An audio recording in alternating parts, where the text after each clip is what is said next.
प्रमोद जैन भाया को हाल ही में कांग्रेस ने चुना है अंतर उपचुनाव प्रत्याशी के तौर पर। लेकिन देखिए किस प्रकार कांग्रेस पार्टी के ही एक वरिष्ठ नेता जिन्होंने राजनीति में बहुत कुछ योगदान दिया है, उनका एक हम कहें ये लेटर बहुत वायरल हो रहा है। अब वो इस दुनिया में नहीं है, लेकिन जब से ये उनका लेटर वायरल हो रहा है, लोग कह रहे हैं कि भाई कांग्रेस ने चुन तो लिया है, लेकिन पहले के इतिहास को तो देख लीजिए। बताती हूँ किस नेता के बारे में बात कर रही हूँ, किस समय की बात कर रही हूँ और क्या बात कर रही हूँ। दरअसल आपको पता है, हाल ही में जो पिछले चुनाव की बात करें तब कांग्रेस की जीत हुई और कांग्रेस का कार्यकाल था। तो कांग्रेस के ही एक वरिष्ठ नेता भरत सिंह कुन्नरपुर, जो कि सांगौद विधायक थे कोटा से, उनका ये पत्र है और वो लिख रहे हैं अशोक गहलोत, जो उस वक्त के वर्तमान मुख्यमंत्री थे। अब ये लिख रहे हैं कि प्रदेश में यदि खनन माफिया पर नियंत्रण करना है तो प्रदेश के खनिज मंत्री को तत्काल बर्खास्त करें। अब मैं आपको बता देती हूँ उस वक्त के खनिज मंत्री कौन थे, प्रमोद जैन भाया। तो आपको ये तो समझ आ गया, उस वक्त के मुख्यमंत्री थे अशोक गहलोत। हम बात कर रहे हैं भरत सिंह कुन्नरपुर की और उस वक्त के खनिज मंत्री प्रमोद जैन भाया की। अब डिटेल में चलते हैं, ये लेटर में क्या लिखा है वो बताती हूँ आपको। लिखा है कि आपका ध्यान भरतपुर के पर्वतों में खनन के खिलाफ 551 दिन से धरना दे रहे साधु एवं एक साधु द्वारा खुद को लगाई आग पर दिलवाना चाहता हूँ। अवैध खनन का सीधा संबंध गुंडागिरी से है तथा ये शासन के संरक्षण के बिना संभव नहीं हो सकता। यानी आप देखिए कितना साहस था स्वर्गवासी भरत सिंह कुंदनपुर में। उनका कहना है कि आप ही के मंत्री, इनको बर्खास्त कर दीजिए तभी कुछ हो पाएगा, इन भ्रष्टाचार की हरकतों पर तभी एक रोक लग पाएगी। और आपका ध्यान आकर्षित कर रहा हूं क्योंकि सोचने वाली बात है कि आपकी सरकार होते हुए, संगठन होते हुए, संरक्षण के बिना ये कार्य नहीं हो सकते हैं। साधु के आत्महत्या के प्रयास के बाद आपने प्रेस कॉन्फ्रेंस कर जिला कलेक्टर व जिला प्रशासन को खनन माफिया को चिन्हित कर सख्त कार्रवाई के निर्देश दिए। आपकी इस प्रेस कॉन्फ्रेंस में प्रदेश के खनिज मंत्री भी आपके साथ थे। हाड़ौती की एक कहावत है, कांख में छोरा गांव में ढिंढोरा। प्रदेश का सबसे बड़ा खनन माफिया तो प्रदेश का खनिज मंत्री ही है। इनके द्वारा अवैध खनन का अपने गृह जिले में रिकॉर्ड कायम किया गया है। 12 जिले में छांट छांट के भ्रष्ट अधिकारी को कलेक्टर, मंडल वन अधिकारी व अन्य उच्च पदों पर मंत्री जी द्वारा नियुक्त किया गया है।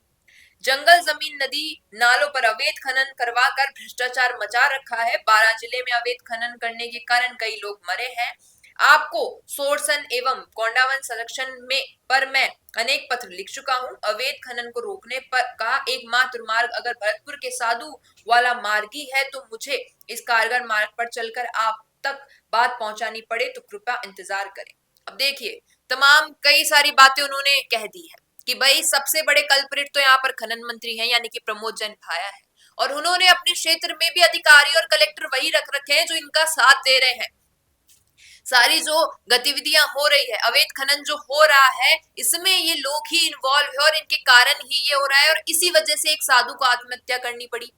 अब ये सारी तमाम चीजें मैं आपको कई बार कह चुका हूं, लेकिन शायद आपका ध्यान नहीं पड़ा और आत्महत्या के बाद भी आपने प्रेस कॉन्फ्रेंस में कह दिया एक्शन लीजिए। लेकिन अगर एक्शन लेना है वाकई तो खनन मंत्री को बर्खास्त कीजिए। अब देखिए वो पुरानी बात हो गई, उस वक्त क्या हुआ क्या नहीं वो मैटर नहीं कर रहा है। लेकिन सोचिए जब एक वरिष्ठ नेता ने प्रमोद जैन भाया के खिलाफ इतना बड़ा प्रमाण दे दिया, एक लेटर, ऑफिशियल लेटर है ये, नहीं कोई कमरे में बंद बात हुई है, मुख्यमंत्री को ये लेटर लिखा गया। लेकिन अब फिर से वही हुआ, उन्हीं मुख्यमंत्री के संरक्षण में उसी व्यक्ति को जो उस वक्त के खनन मंत्री थे उन्हें फिर से एक बार प्रत्याशी चुना गया है। जबकि कई लोग कह रहे हैं, जो विपक्ष है वो कह रहा है कि भ्रष्टाचार में लिप्त है, जनता कह रही है। हाल ही में एक वीडियो वायरल था एक व्यक्ति का, वो भी माली समाज से है, जो ये मैसेज दे रहे थे माली समाज को कि भाई अवेयर रहना अंत उपचुनाव में प्रमोद जैन भाया भ्रष्टाचार में लिप्त है। कई ऐसे केसेस आ चुके हैं सामने, फिर भी सरकार ने उन्हें चुना है। तो सोचने वाली बात है कि एक व्यक्ति जिनका स्वर्गवास भी हो चुका है, उनका लेटर अब इतना वायरल हो रहा है, तो कहीं ना कहीं बहुत सच्चाई है इस लेटर में। और अगर बावजूद इसके भी चुना गया है तो जनता सोचे इस बारे में। अंता की अगर जनता हमें देख रही है तो आप विचार विमर्श कीजिएगा कि आखिर किसको अपना विधायक चुनना है। बने रहिए द फैक्ट इंडिया के साथ। धन्यवाद। बिजनेस अच्छा हो सकता है लेकिन अगर नाम नहीं दिखा तो पहचान कैसे बनेगी? अब टेंशन छोड़िए, द फैक्ट इंडिया आपके बिजनेस को देगा वो पहचान जो पूरे राजस्थान में हर किसी तक पहुंचे। न्यूज चैनल पर विज्ञापन, पॉडकास्ट और प्रमोशन के जरिए आप सीधे 5 लाख सब्सक्राइबर और 10 करोड़ से ज्यादा व्यूज तक अपनी पहुंच बना सकते हैं। तो देर किस बात की, आज ही द फैक्ट इंडिया से जुड़िए और अपने बिजनेस को बनाइए हर घर का नाम।